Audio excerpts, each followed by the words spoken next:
కలుగును గాక. మా ఛానల్ చూసిన ప్రతి ఒక్కరు మర్చిపోకుండా లైక్ చేయండి, షేర్ చేయండి, సబ్స్క్రైబ్ చేసుకోండి. అలాగే కింద వెళ్ళకని క్లిక్ చేయండి. దేవుడు మనం దీవించి ఆశీర్వదించిన గాక. ఆమేన్. షలోమ్. మన ప్రభువుడు రక్షకుడైన యేసుక్రీస్తు నామమున మీ అందరికీ కూడా నా యొక్క శుభాలు తెలియజేస్తూ ఉన్నాను. మీరందరూ కూడా సంతోషంగా ఉన్నారు కదా? మీరందరూ కూడా సంతోషంగా ఉండాలని, దీవెనకరంగా ఉండాలని, ఆశీర్వాదకరంగా ఉండాలని నా ఆశ, నా కోరిక, నా ప్రార్థన. ప్రతిరోజు మీ కొరకు, మీ కుటుంబాల కొరకు, మీ యొక్క ఆరోగ్యం కొరకు నేను ప్రార్థన చేస్తూ ఉన్నాను.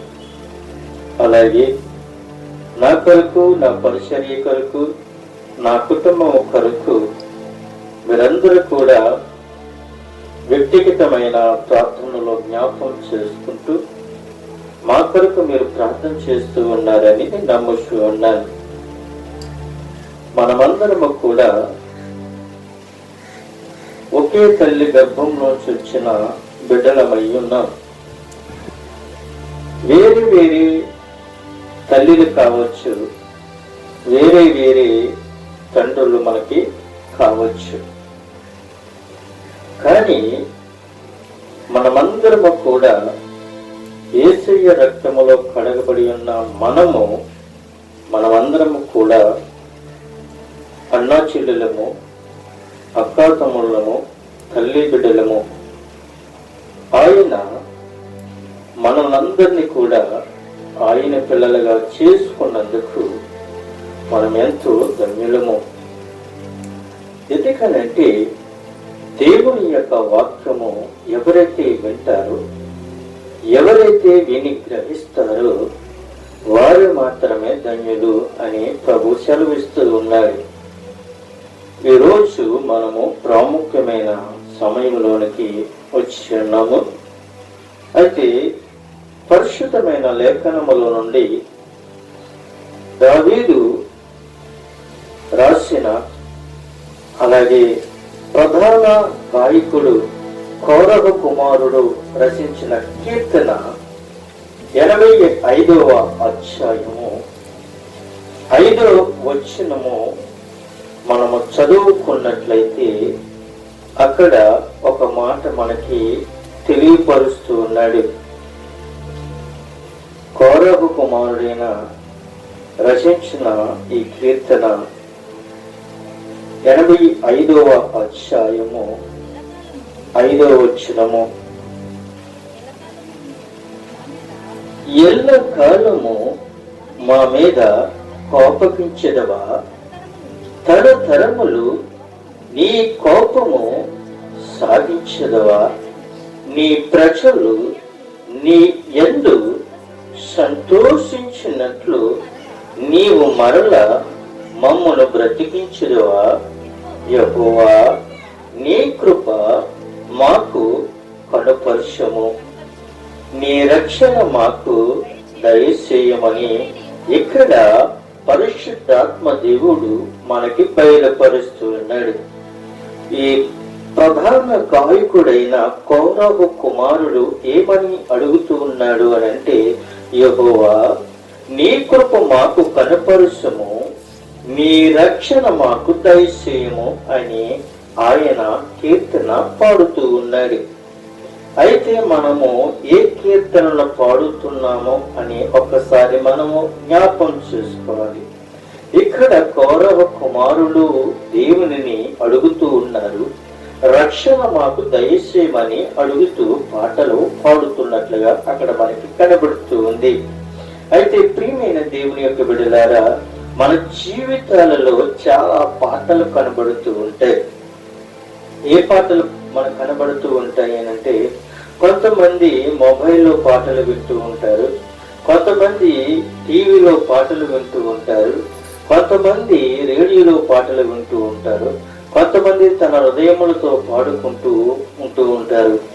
ఈ మన జీవితాలను పాడించే పాటలు ఏ విధంగా ఉంటాయంటే, పరిశుద్ధాత్మ దేవుడు గాన ప్రతిగానములతో రచించిన ప్రతి ఒక్క పాటలు మనము పాడినట్లయితే దేవుడు మనల్ని ఆశీర్వదిస్తూ ఉంటాడు. కానీ లోక సంబంధమైన పాటలు మనము పాడినట్లయితే రక్షణ మనకి దొరకదని ప్రభు మనకి సెలవిస్తూ ఉన్నాడు.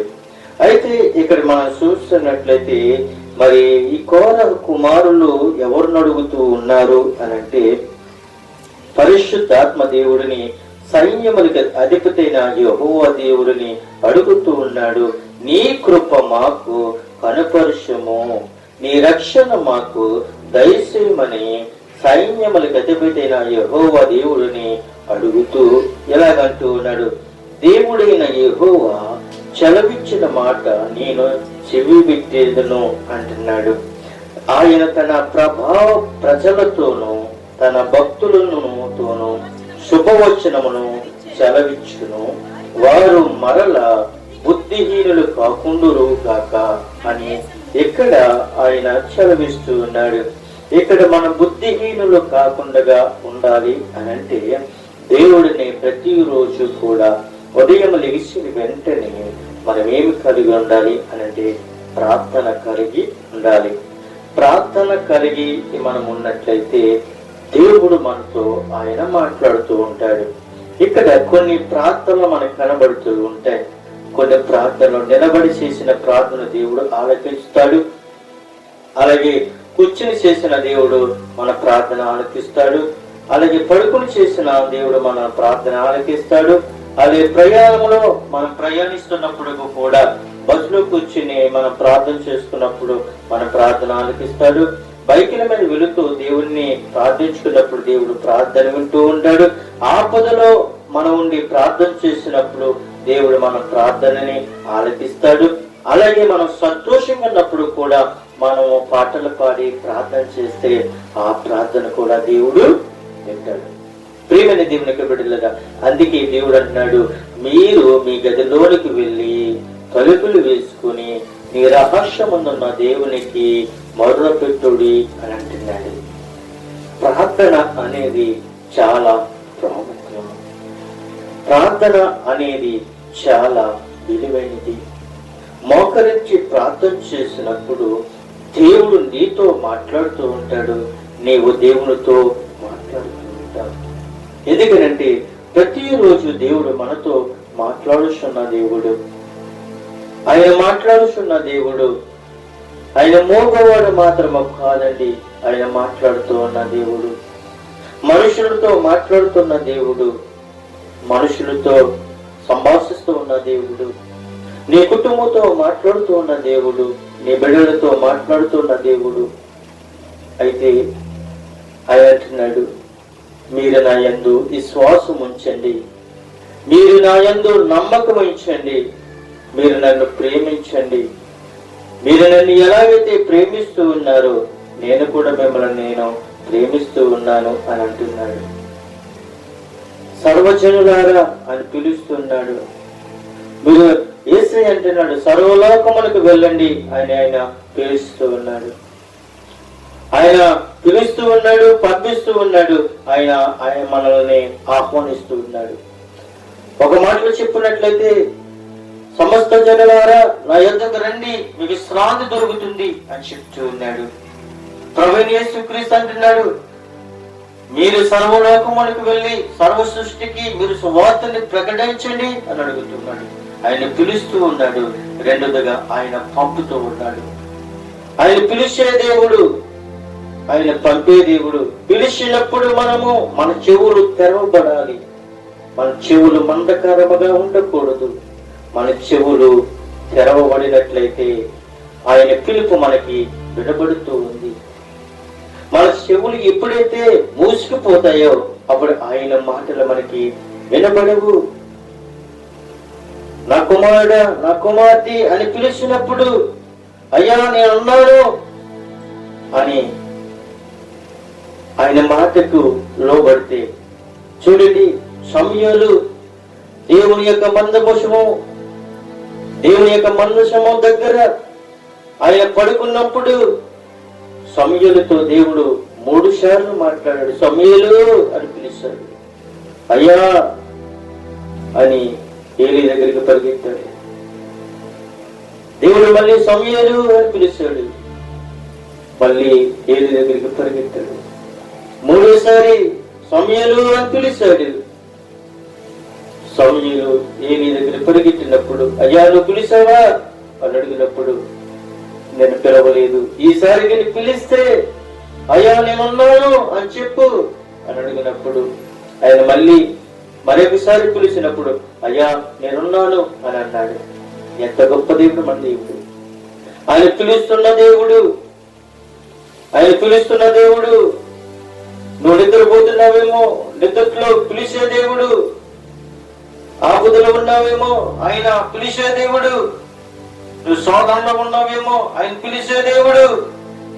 రక్షణ లేక నీ శరీరం అంతా కూడా పాడైపోయిందేమో, ఆయన స్వస్థపరిచే దేవుడు.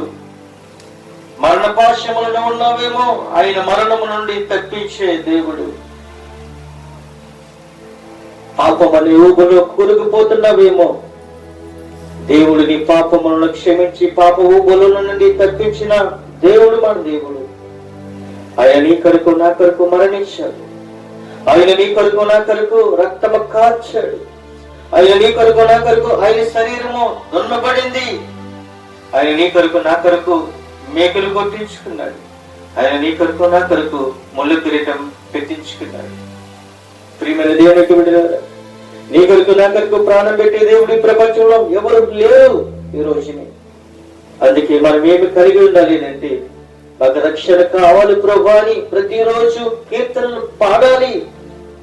ప్రతిరోజు కీర్తనలు పాడి, కీర్తనను ఎత్తు పెట్టుకుని పరిశుద్ధాత్మదేవుడిని మహిమపరుస్తూ, ప్రభువా ఒక్కసారి నన్ను జ్ఞాపకం చేసుకో, నా బ్రతుకును జ్ఞాపకం చేసుకో, నా స్థితిని జ్ఞాపకం చేసుకో, నా హృదయాలు మీరు జ్ఞాపకం చేసుకో.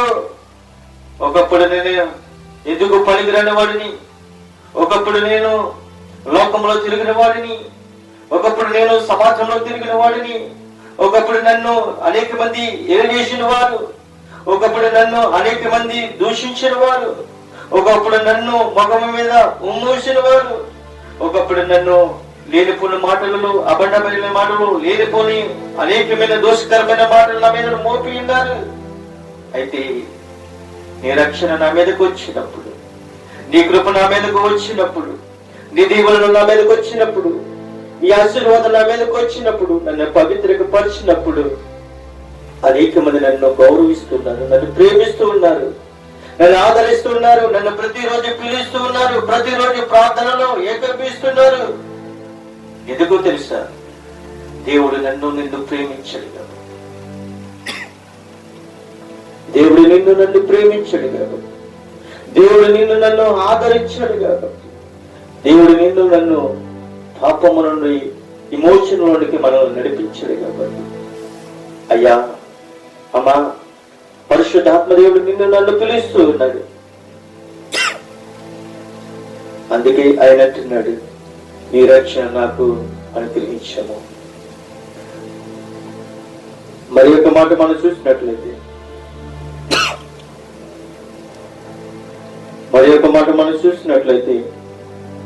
మొదటి యోహాను పత్రిక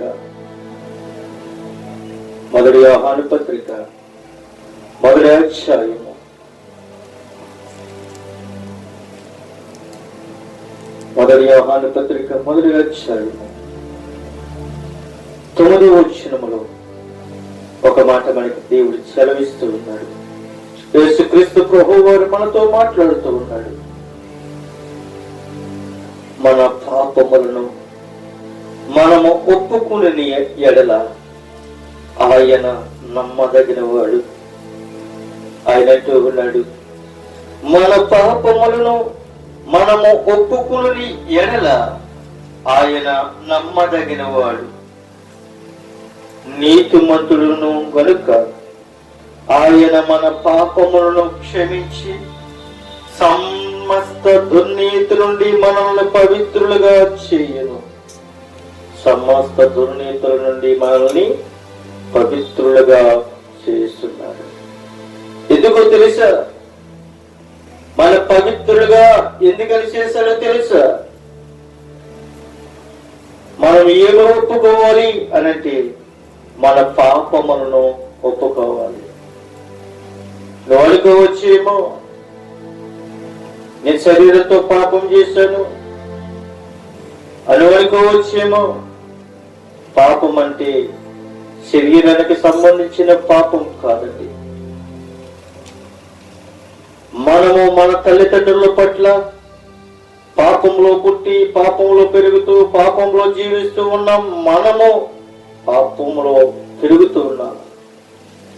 చూపుల ద్వారా పాపం చేయొచ్చు, నోటి ద్వారా పాపం చేయొచ్చు, తలపుల ద్వారా పాపం చేయొచ్చు, కాళ్ళ ద్వారా పాపం చేయొచ్చు. ప్రియమైన దేవుని బిడ్డలారా, పాపం అంటే ఏంటో తెలుసా? డబ్బును ప్రేమించడమే పాపం, బంగారమును ప్రేమించడమే పాపం, ఆస్తులను ప్రేమించడమే మహాపాపం. నిజమైన దేవుళ్ళను విడిచిపెట్టి లోకాన్ని ప్రేమించడమే మహాపాపం. ఈ పాపాన్ని విడిచిపెట్టమంటున్నాడు. లోక పాపములను మోసుకుని పోవుచున్న దేవుని గొర్రె పిల్ల అని ఆయన పిలుస్తూ ఉన్నాడు. ఈ లోక పాపములను మోసుకుని పోవుచున్న దేవుని గొర్రె పిల్ల మన కొరకు బలైపోయింది.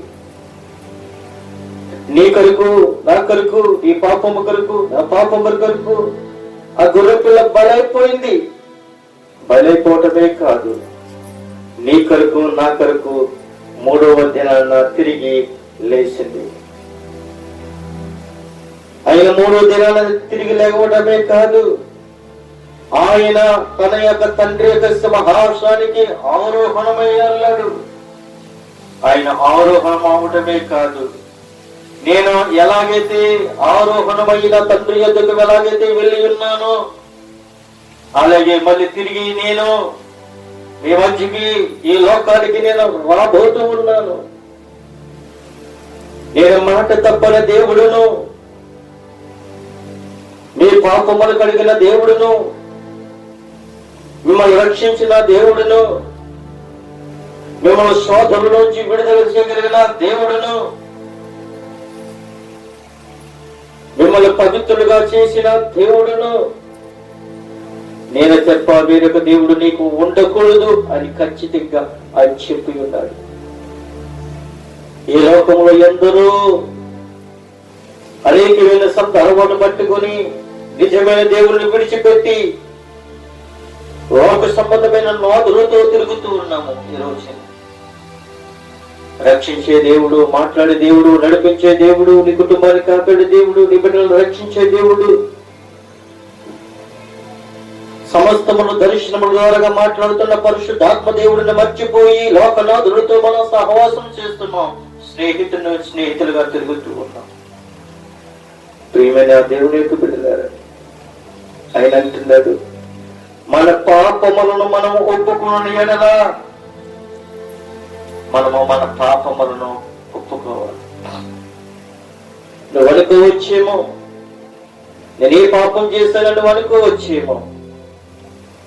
ఒక ఉదాహరణ, ఒక దైవచనుడు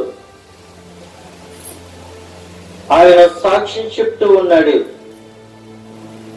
ఒకప్పుడు దేవుడు, పరిశుద్ధాత్మ దేవుడు ఆ దైవజనుడితో మాట్లాడుతూ ఉన్నాడంట. నేను పాపం చేయలేదు ప్రభువా, నేను పాపిని కాదు అని అడిగినప్పుడు దేవుడు అన్నాడు, నువ్వు పాపివి అని అడిగాడంట.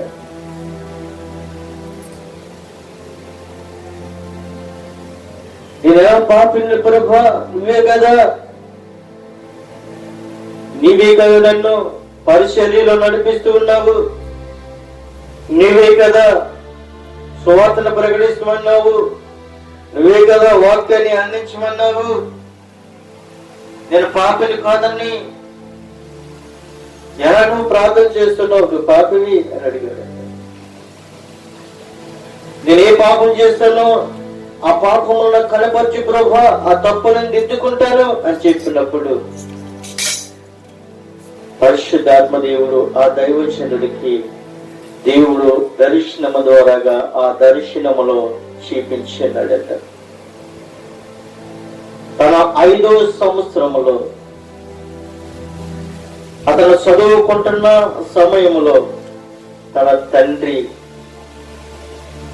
కష్టపడి ఒక 5 రూపాయలు జేబులో వేసుకుంటే చిల్లర, తన తండ్రి ఉదయమును లెగిసి కష్టపడి రాత్రంతా మానం కష్టపడి 5 రూపాయలు సంపాదించి ఆ చిల్లర పట్టుకుని వచ్చి ఆ జేబులో వేసుకుని ఆ చిల్లకొడికి తగిలిచ్చాడట. తన కుమారుడు లెగిసి గబగబా స్నానం చేసి తన తండ్రిని ఆ రూపాయి అడగకుండగా ఆ రూపాయి తీసుకుని స్కూల్కి వెళ్ళిపోయి ఖర్చు పెట్టడం జరిగింది.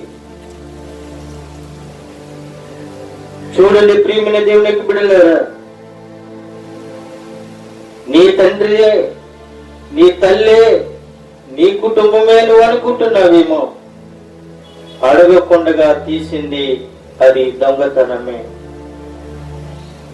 తన 5వ సంవత్సరంలో తన తండ్రి యొక్క జేబులో తన తండ్రిని అడగకుండగా రూపాయి తీసుకుని ఖర్చు పెట్టుకున్నాడు. నేను పరిశుద్ధుడని అన్నాడు, నేను పాపం చేయలేని వాడని అన్నాడు. కానీ దేవుడు ఏమన్నాడో తెలుసా? నువ్వు పాపివి, నువ్వు పాపం చేస్తావు అని అడిగినప్పుడు ఆ దైవజనుడు అన్నాడు, ప్రభువా నేను పాపనైతే ఆ పాపం నేను కడుక్కుంటాను, ఆ పాపం ఏంటిదో నాకు చెప్పు అడిగాడు. ఆ పాపం చూపించాడు. ప్రభువా నన్ను క్షమించు, ప్రభువా నన్ను క్షమించు, ఆనాడు నేను చేసిన తప్పే. 5 రూపాయలు తెచ్చి నా తండ్రి జేబులు వేసుకున్నాడు. అయితే 5 రూపాయలు ఖర్చు పెట్టుకుండగా అందులో రూపాయి తీసి నేను కన్నం వేస్తాను, నన్ను క్షమించు ప్రభువా. ఇప్పుడు ఏమి చేయబట్టావు? నీ తప్పును ఒప్పుకున్నావు కదా, నీ తప్పును ఒప్పులు ఉన్నావు కాబట్టి, నీ పాపం కడుక్కున్నావు కాబట్టి ఈ రోజు నుంచి నువ్వు పరిశుద్ధుడవే, పాపం చేయకు అని దేవుడు బయలుపరిచాడు. ప్రియమైన దేవునికి బిడ్డలారా, నేను చేయలేదని అనుకోవటం తప్పు. ఏదో ఒక సందర్భంలో నోటి ద్వారా మాట్లాడవచ్చు, ఏదో ఒక రోజు నీ తలంపుల ద్వారా మాట్లాడవచ్చు. కానీ ఉదయం లేచిన వెంటనే చీకటి పడకకు మునిపి మన పాపములు మనము కడుగుకోవాలి. ఎవరినైనా మనం దుర్గాత్మైన మాటలు మాట్లాడి అంటే మమ్మల్ని క్షమించి ప్రభువా, ఆ కీడు మా మీదకి గాని, మా కుటుంబం మీద గాని, మా బిడ్డల మీదకి గాని రాకుండా మమ్మల్ని క్షమించు. మేమెవరినైనా ఏదైనా అన్నామేమో, ఎవరినైనా మేము దూషించి ఉన్నామేమో, ఎవరిని మీదైనా మేము తెలియన మాటలు మోపమేమో, మమ్మల్ని క్షమించు ప్రభువా, మమ్మల్ని క్షమించు. మా బ్రతుకు దినములన్నీ కూడా క్షమించే దేవుడువు. తండ్రి క్షమించపోనా, తల్లి క్షమించపోనా, అన్నదమ్ములు క్షమించపోనా, సంగమ క్షమించపోయినా క్షమించగల దేవుడు నీవు. క్షమాభిక్షమ నీ దగ్గర ప్రభువా. నువ్వు ప్రేమించే దేవుడువు, మమ్మల్ని నడిపించే దేవుడువు. నీ తప్ప మాకు ఇంకెవరున్నారు ప్రభువా? మన పాపము చెయ్యలేదని చెప్పుకున్న ఎడల ఆయనను అబద్ధకునిగా చెయ్యువారందరూ మగును. ఆయన అంటున్నాడు, మనము పాపము చెయ్యలేదని చెప్పుకున్న ఎడల ఆయనను అబద్ధకునిగా చెయ్యువారము, మరియు ఆయన వాక్యము మనలో ఉండదు. దేవుని స్తోత్రం, హల్లెలూయా.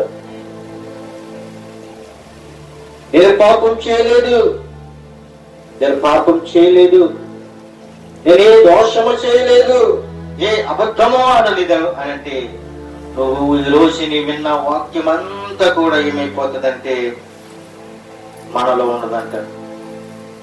ఈ వాక్యం విని, ఈ వాక్యం గ్రహించి మళ్ళీ మనము తప్పటడుగులు వేస్తే, ప్రతిరోజు తప్పటడుగులు వేస్తే వాక్యం మనలో ఉండదండి. ఎందుకో తెలుసా? పరిశుద్ధాత్మ దేవుడు నీలో ఉండడు. ఎప్పుడైతే మోసకరమైన మాటలు ఉంటాయో, అబద్ధకరమైన మాటలు ఉంటాయో, అసూయమైన మాటలు ఉంటాయో, పాపకరమైన మాటలు మనం ఎప్పుడైతే మన హృదయంలో ఉన్నవో, అప్పుడే మన నాలో నుండి దేవుని యొక్క వాక్యం బయటకు వెళ్ళిపోతుంది. పరిశుద్ధాత్మ దేవుడు మనకు దూరం అయిపోతాడు. ఎప్పుడైతే నువ్వు పరిశుద్ధంగా ఉంటావో, ఎప్పుడైతే పరిశుద్ధంగా మాట్లాడతావో, ఎప్పుడైతే నీ హృదయం పరిశుద్ధంగా ఉంటుందో, అప్పుడే దేవుని వాక్యం నీలోకి వస్తుంది. దేవుని యొక్క వాక్యం నీలోకి వచ్చి నిన్ను ఫలిస్తుంది, నిన్ను నడిపిస్తుంది, నిన్ను రక్షిస్తుంది, నిన్ను సంరక్షిస్తుంది. ప్రియమైన దేవునికి బిడ్డలారా, ఇంకొక విషయం మనం చూసినట్లయితే యోహాను సువార్తలకు మనం వెళ్ళినట్లయితే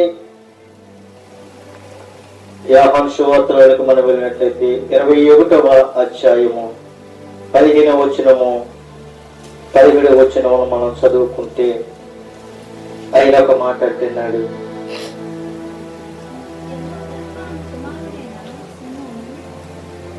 ఇరవై 21వ అధ్యాయము 15వ వచనము, వారు భోజనము చేసిన తరువాత యేసు సీమోను పేతురును చూసి, యోహాను కుమారుడైన సీమోను, వీరి కంటే నీవు నన్ను ఎక్కువగా ప్రేమించుచున్నావా అని అడగగా, అతడు అవును ప్రభువా, నేను నిన్ను ప్రేమించుచున్నానని నీవే ఎరుగుదువని ఆయనతో చెప్పును. యేసు, నా గొర్రె పిల్లను మేపమని అతనితో చెప్పును. మరలా ఆయన, యోహాను కుమారుడైన సీమోను, నన్ను ప్రేమించుచున్నావా అని రెండోసారి అతనిని అడగగా, అతడు ప్రభువా, నేను నిన్ను ప్రేమించుచున్నానని నీవు ఎరుగుదువని ఆయనతో చెప్పును. ఆయన, నా గొర్రెలను కాయుమని చెప్పును. మూడవసారి ఆయన, యోహాను కుమారుడైన సీమోను, నన్ను ప్రేమించుచున్నావా అని అతనిని అడిగెను. నన్ను ప్రేమించుచున్నావా అని మూడవసారి తను అడిగినందుకు పేతురు వ్యవసరణ పడి, ప్రభువా, నీవు సమస్తమును ఎరుగును వాడవు, నిన్ను ప్రేమించుచున్నానని నీవు ఎరుగుదువని ఆయనతో చెప్పును. యేసు, నా గొర్రెలను మేపుము, నీవు యవనుడవై ఉన్నప్పుడు నీ అంతట నీవే నడుము కట్టుకుని నీకిష్టమైన చోటుకి వెళ్ళుచుంటివి.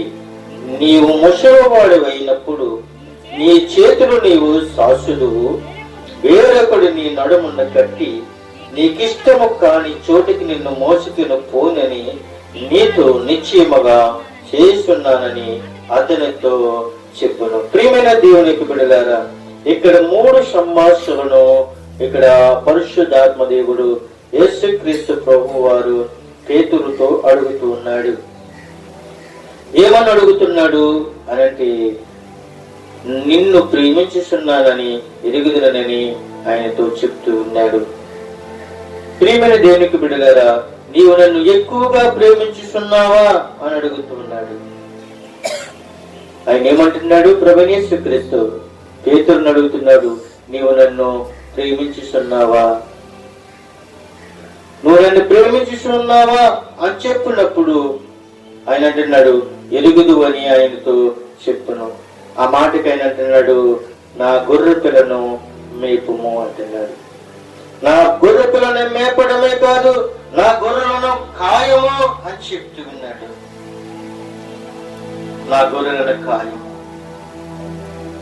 నా గొర్రెలని కాయి, నన్ను ప్రేమించుతున్నావా, నన్ను ఆదరిస్తూ ఉన్నావా, నన్ను గణపరుస్తూ ఉన్నావా అని అడుగుతూ ఉన్నాడు. నిన్ను నన్ను కూడా అలాగే అడుగుతూ ఉన్నాడు. ప్రియమైన దేవునికి బిడ్డలారా, మరి ఒక మాట మనం చూసుకొని మనము ముగింపులోనికి వెళ్దాం. అది కీర్తన గ్రంథము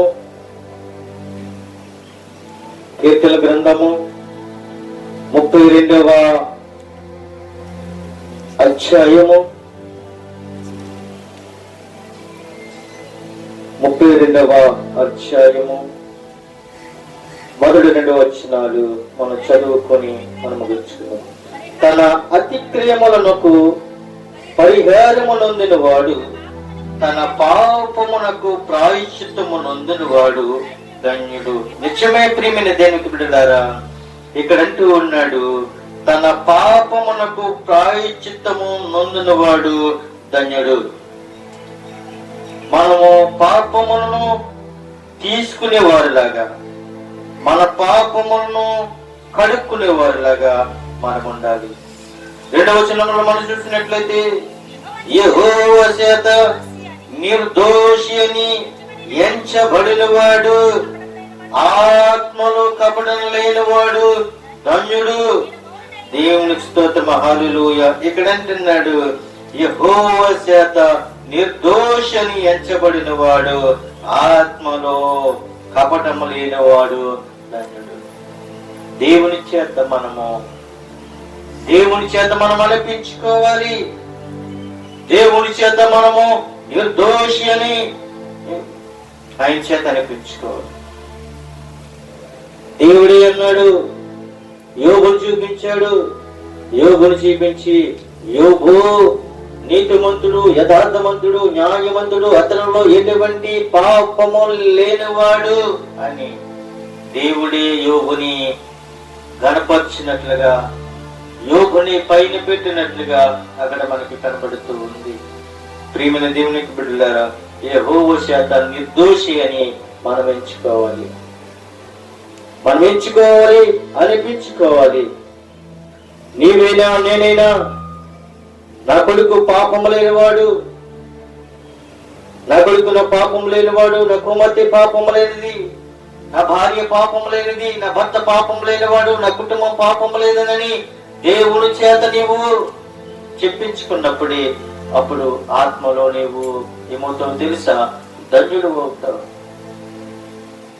మంచి అని చెప్పించుకోవడానికి కొన్ని తరాలు పడుతూ ఉంది, చెడి అని చెప్పించుకోవడానికి క్షయం పట్టదు. దేవునికి బిడ్డలారా, మనమందరము కూడా ప్రభు సన్నిధిలో ప్రభుని స్తుతించే వారమై ఉన్నాం, ప్రభుని గణపరిచే వారమై ఉన్నాం కనుక ప్రభు అక్కడ వచ్చేట వరకు కూడా మనమందరము కూడా పాపం లేని వారై పరిశుద్ధులై దేవుని సన్నిధిలో సాగిపోవాలని, దేవుని చేత మనము మెప్పింపబడాలని, దేవుడే మనల్ని పాపము లేని వాడని ఆయన చెప్పేలాగా మనము అనిపించుకోవాలి అంటే మనం ఏమి కలిగి ఉండాలి అంటే ప్రార్థన కలిగి ఉండాలి, సాక్ష్యం కలిగి ఉండాలి. దేవునిలో సాగిపోతూ అనేక మందికి సాక్షార్థమై మనము మన కుటుంబంతో వర్ధిల్లాలని కోరుకుంటూ నా మాటలు ముగిస్తూ ఉన్నాను. కొద్ది మాటలు దేవుడు దీవించును గాక. ఆమేన్.